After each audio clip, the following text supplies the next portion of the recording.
Y hay que vernos. So my name is Annabelle Vinois. I'm from Belgium. I was born and raised there. I studied law and then I worked as a lawyer for 3 years. I did essentially criminal and immigration law, and I felt very much overwhelmed by the negative aspects of the job, constantly having people with problems coming to see me. And so I wanted to work more with the positive, where, before the problems start.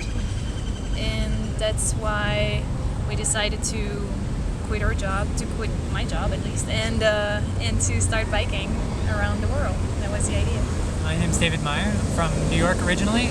Went to school in Minnesota and lived sort of all over the U.S. after that. I studied sociology and worked in that field actually, and then quit my job and traveled and wound up working as a freelance writer for a while before we were living in Brussels and before we left to go start this trip.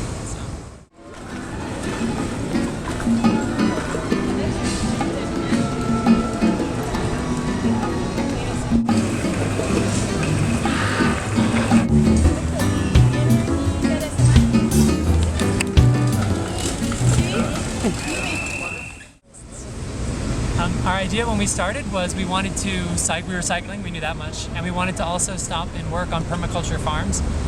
We did a permaculture design course just before we left on our trip, and we were struck immediately by how much permaculture techniques and these sort of design principles could offer, especially in a place like Africa where we were starting our trip, and how much it could increase people's productivity on their land and really could feed the world. Both of our mothers announced that when we were kidnapped, not if, but when we were kidnapped, they would not pay ransom. So like the last meals at our house, it was more like, I think they're going to die of thirst. No, I think they're gonna get eaten by lions. Oh yeah, lions, that's a good one, yeah. We're traveling from New York to Rio de Janeiro by bus.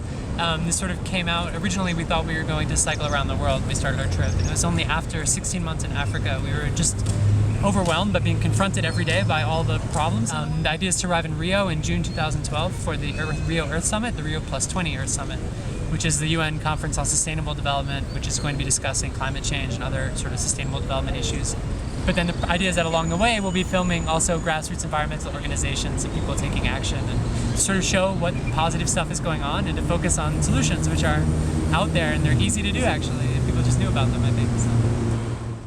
Think, oh, Africa is like pure poverty and wars and famine, and it's not like that at all. Most of Africa is doing fine. I'm not saying that the people there couldn't have a better life, but they're definitely doing a lot with what they have. They're extremely resilient people, extremely courageous and hardworking. And so it wasn't at all like this famine, poverty-stricken areas we've seen. Obviously there are exceptions, some areas being much poorer than others. But the problems we were talking about and the problems we felt like really compelled to do something about were environmental problems. We saw so much deforestation, desertification, water scarcity. All those problems are just going to become worse.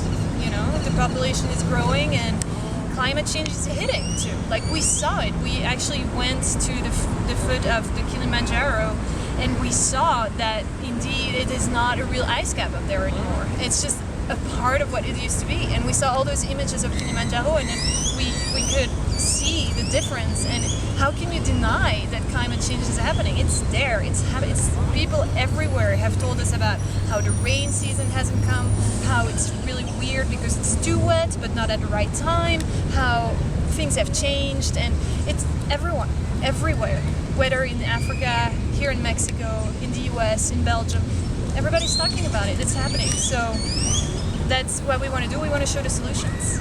We want to people are acting on this too. That's the good news.